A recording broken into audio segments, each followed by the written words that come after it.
Sa simula ng pelikula, nakita namin ang isang bahay na matatagpuan sa gitna ng kagubatan. Sa loob, isang 8 taong gulang na batang lalaki na nagngangalang Roscoe ay nakikibahagi sa pag-sketch ng mga larawan ng mga demonyo. Ito ay dahil madalas niyang nakikita ang isang demonyo na tinatawag na Deimos na nakakaakit sa kanya at nagbibigay inspirasyon sa kanyang mga guhit. Paminsan-minsan, dumarating si Deimos sa kanyang kwarto at pinapanood siyang gumuhit habang nagbibigay din ng feedback sa likhang sining. Gayunpaman, hindi siya nagbabanta sa bata sa kabila ng kanyang pagiging demonyo. Si Roscoe ay may matalik na kaibigan na nagngangalang Eva at madalas silang naglalaro ng tagu-taguan. Dahil magkapitbahay sila, matalik na magkaibigan din ang kanilang mga magulang. Isang araw, habang kasama ni Roscoe ang kanyang ina, sinabi niya rito na binisita siya muli ng demonyo kagabi at naging masaya silang magkasama. Gayunpaman, hindi sineseryoso ng ina ang kanyang mga salita. Iniisip na nag-imagine lang si Roscoe ng mga bagay-bagay. Sa gabi, habang ang bata ay nasa kanyang silid, gumuguhit ng mga sketch ng demonyo gaya ng dati, nagulat siya sa isang malakas na tunog. Nag-aalala, pumunta siya sa silid ng kanyang mga magulang upang tingnan at malaman na sila ay nasunog at naging abo. Nagpadala ito sa maliit na bata sa isang estado ng gulat at nagsimula siyang tumakbo sa paligid ng bahay. Out of nowhere, hinarap siya ni Deimos at humingi ng paliwanag si Roscoe. Gayunpaman, walang sinabi ang demonyo at dinala lang ang inosenteng si Roscoe sa labas ng bahay at sa isang misteryosong butas. Lumipat ang eksena sa pagkalipas ng 20 taon, kung saan ang ilang manggagawa sa konstruksyon ay nagtatayo ng bahay sa gitna ng kagubatan. Nakikita namin na ito ay isang hiwalay na lokasyon na walang mga pamayanan sa malapit. Kasabay nito, sa kabilang panig ng kagubatan, lumabas mula sa kuweba na pinasok niya 20 taon na ang nakakaraan. Pagkatapos ay tumakbo siya patungo sa mga palumpong sa napakabilis na bilis, na parang tumatakbo siya palayo sa isang bagay na mapanganib. Pagkaraan ng ilang sandali, narating niya ang lokasyon kung saan nagtatrabaho ang mga construction employees. Habang abala ang mga manggagawa sa kanilang trabaho, ninakaw ni Roscoe ang isa sa kanilang mga bag at natuklasan ang isang pares ng maong sa loob. Pagkatapos ay isinuot niya ang maong na iyon at tumakbo pabalik sa lugar na dati niyang tinitirhan, na ngayon ay ganap na disyerto. Nang gabing iyon, pagkatapos ng isang araw ng pagsusumikap, nagtitipon-tipon ang mga manggagawa sa konstruksyon upang mag-relax at mag-enjoy ng ilang inumin ng magkasama. Masaya ang grupo hanggang sa lapitan sila ng isang nakamamatay na demonyo na nagngangalang Ogrom. Ang tanawin ay nagpapadala ng panginginig sa gulugod ng lahat, ngunit bago pa man sila makapag-react, si Ogrom ay nagpakawala ng malademonyong sigaw na naging dahilan upang ang lahat ng manggagawa ay bumagsak sa sakit. Kasunod nito, nilapitan ni Ogrom ang isang lalaki at ginawa siyang demonyo gamit ang mahika.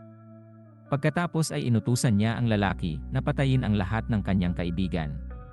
Sa pagsunod sa utos, nilapitan ng lalaki ang sarili niyang mga kaibigan at sinimulan silang kainin ng isa-isa.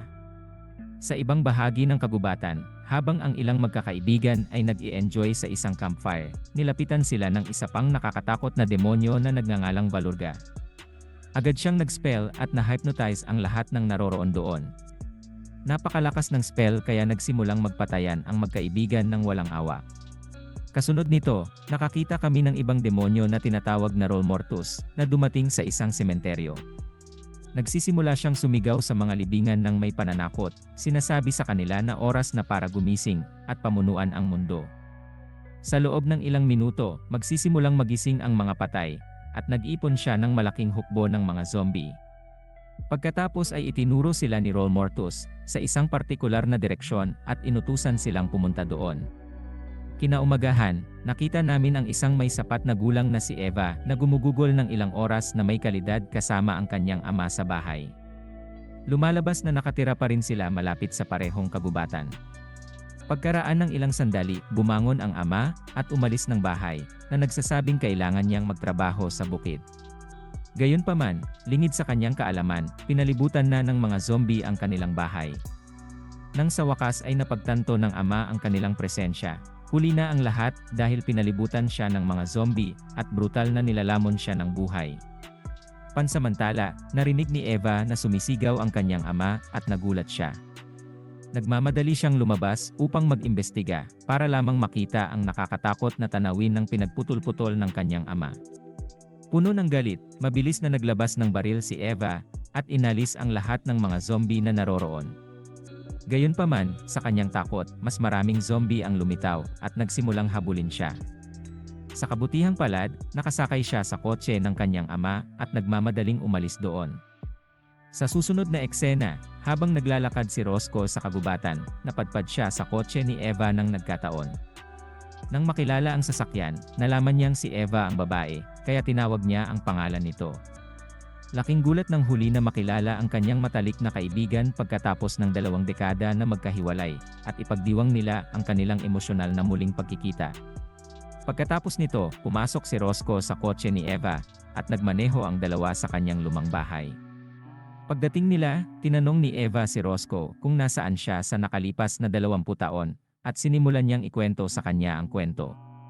Bumalik ang eksena sa nakalipas na 20 taon, na nagpapakita kung paano bumaba ang isang batang Roscoe sa isang mahiwagang butas pagkatapos ipatawag ni Deimos. Lumalabas na ang butas ay humahantong sa isang kahaliling dimensyon na kilala bilang Dark Womb. Sa madaling salita, ito ang lugar kung saan nakatira ang lahat ng demonyo. Ginagampanan ni Deimos ang papel ng tagapagturo ni Roscoe at tinuruan siya ng black magic. Hindi rin tumutol ang batang lalaki dahil tinuturing niyang kaibigan si Deimos. Ngunit sa tuwing nag-uusap siya tungkol sa pag-uwi, iginigiit ng demonyo na ito ang kanyang bagong tahanan at nawalang bagay para sa kanya sa labas ng mundo. Isang araw, ipinaalam ni Deimos kay Roscoe na maraming malisyosong demonyo sa larangang ito na naglalayong saktan ang mga tao at pamunuan ang mundo. Pagkatapos, ipinakita niya sa bata ang 3 banga na kumukulong sa 3 pinakanakakatakot na demonyo, Ogrom, Valurga, at Troll Mortus. Inihayag pa ni Deimos na siya ay miyembro ng sinaunang lahi ng mga demonyo na nagbabantay sa universo. Ngunit dahil tumatanda na siya, gusto niyang gampanan ni Roscoe ang kanyang tungkulin at maging bagong tagapagtanggol ng mga sisidlan. Lumipas ang mga taon at nakita namin na si Roscoe ay lumaki at naging isang may sapat na gulang. Sa paniniwalang handa na ang bata, gumamit si Deimos ng mahika at ipinadala ang kanyang kapangyarihan sa kanya. Sa sandaling mamanahin ni Roscoe ang mga kapangyarihang ito, nalaman niya ang kanyang nakaraan, kung saan nasaksihan niya ang malagim na pagkamatay ng kanyang mga magulang. Ang pumatay ay walang iba kundi si Deimos. Galit na galit, lumapit si Roscoe sa demonyo at nagtanong kung bakit niya ginawa ang lahat ng ito. Bilang tugon, ipinaliwanag ni Deimos na atubiling pinatay niya ang mga magulang dahil yon ang tanging paraan para maakit si Roscoe sa loob ng butas. Ipinaliwanag ni Deimos na pagkatapos niyang mawala, gusto niyang si Roscoe ang pumalit sa kanya at protektahan ang mga sasakyang ito upang maligtas ang mundo. Gayunpaman, hindi kumbinsido si Roscoe sa pangangatwiran na ito, at galit niyang idineklara na wala siyang pakialam kay Deimos o sa kanyang mga sisidlan. Pagkatapos, gamit ang kanyang kapangyarihan, binasag niya ang mga sisidlan, pinakawalan ang 3 mapanganib na demonyo. Sa sandaling makalaya sila, ang una nilang gagawin ay patayin si Deimos. Nang masaksihan ito, natakot si Roscoe, at napagtanto niyang nakagawa siya ng malaking pagkakamali. Pagkatapos ay nagmamadali siyang lumabas sa butas, at sinundan siya. Dumating din ang 3 demonyo sa kagubatan. Sa kasalukuyan, nabigla si Eva sa kwento, at pinagalitan niya si Roscoe sa pagdudulot ng kaguluhan at pagdadala ng mga demonyo rito. Inakusahan din niya siya na may pananagutan sa pagkamatay ng kanyang ama, at sinimulan siyang saktan. Pagkatapos noon, napaluha siya nang maalala ang kanyang ama, at inaliw siya ni Roscoe sa pamamagitan ng pagsasabing hindi niya ito sinasadya. Pansamantala, nakikita namin ang 2 mangangaso na dumadaan sa kagubatan upang maghanap ng biktima. Ang isa sa kanila biglang nakarinig ng kakaibang ingay sa di kalayuan, at sa pagsuri, nakita niya ang demonyong si Valurga, na kumakain ng isang babae. Napansin din ni Valurga ang mangangaso at mabilis siyang na-hypnotize. Kasunod nito, ang mangangaso, na ganap na ngayong kontrolado ng demonyo, ay inilabas ang kanyang pana at walang awang pinatay ang kanyang kaibigan. Sa hindi kalayuan, 2 batang babae ang nakikitang dumaraan sa kalsada sa kagubatan, na walang kamalay-malay na sinusundan sila ng mga zombie. Pagkaraan ng ilang sandali, nakatagpo sila ng mga ngaso mula kanina, gumagala sa kakahuyan ng mag-isa. Sa pag-aakalang kailangan niya ng tulong, bumaba ang mga babae sa kotse at tinawag siya, ngunit bigla siyang tumalikod at binaril ang isa sa kanila gamit ang kanyang araw. Nang makita ito, ang ibang babae ay natakot at nagsimulang sumigaw, ngunit binaril din siya ng mga ngaso. Nasugatan siya sa binti at hindi na makalakad. Sa kasamaang palad, isang grupo ng mga zombie ang dumating sa pinangyarihan at nilamon siya ng buhay. Nang gabing iyon, may isang grupo ng magkakaibigan na nagsasagawa ng party sa bahay nang biglang lumitaw si Ogrom. Walang pag-aksaya ng oras, binato niya sila ng nakamamatay, na naging sanhi ng kanilang pagkamatay ng sunod-sunod. Pagkatapos ay hinihipnotismo niya ang mga babae upang maging hubot-hubad at kalaunan ay papatayin din sila. Habang nangyayari ang lahat ng ito, natitisod din sina Roscoe at Eva sa labas ng isang bahay. Gamit ang kanyang kapangyarihan, natukoy ni Roscoe na may demonyo sa malapit, kaya maingat siyang pumunta sa bahay. Nang makita niya si Ogrom malapit sa mga bangkay, nagpasya si Roscoe na oras na para wakasan ang lahat ng ito. Kaya, gamit ang bawat huling bahagi ng kanyang kapangyarihan, nagpakawala siya ng isang brutal na pag-atake kay Ogrom na kalaunan ay pumatay sa kanya.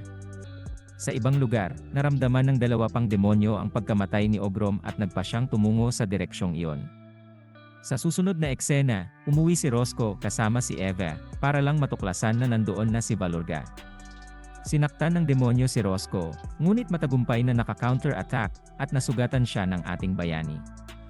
Gayunpaman, hindi nagtagal ay napagtanto niya na hindi ito si Valorga kundi isang regular na lalaki. Ito ang parehong construction worker mula sa naunang pelikula na na-hypnotize ni Ogrom. Nakonsensya, ginagamit ni Roscoe ang kanyang mahika para buhayin ang lalaki, na hindi nagtagal ay gumaling at nagising. Kasunod nito, sinabi ni Roscoe sa lalaki na mula ngayon, dapat na lang niyang pumatay ng mga demonyo at hindi mga regular na tao. Walang pag-aalinlangan ang lalaki, at nagmadali siyang pumunta sa sementeryo, kung saan isa-isa niyang inalis ang lahat ng zombie. Maya-maya, nakatagpo niya si Rol Mortus, ang pinuno ng mga zombie. Magiting na inilabas ng lalaki ang isa sa kanyang mga sungay at dinurog din ang kanyang mga mata. Pagkatapos ng matinding pakikibaka, sa kalaunan ay nanaig siya at nagawa niyang patayin si Rol Mortus. Kinaumagahan, habang naglalakad sina Roscoe at Eva sa kagubatan, nakasalubong nila si Valorga, ang pinakahuli at pinakamakapangyarihang demonyo. Sinubukan siyang patayin ni Roscoe gamit ang kanyang pinakamahusay na kakayahan, ngunit napakalakas ng demonyo kaya hindi man lang siya natinag. Habang binibigkas ni Roscoe ang kanyang mga spell, nagsimulang tumawa ng baliw ang demonyo. Sa kalaunan, inilabas niya ang kanyang kapangyarihan at natapos sina Roscoe at Eva sa isang iglap. Bilang resulta, natutuwa si Valorga na sa wakas ay maaari na niyang pamunuan ang mundo ngayon.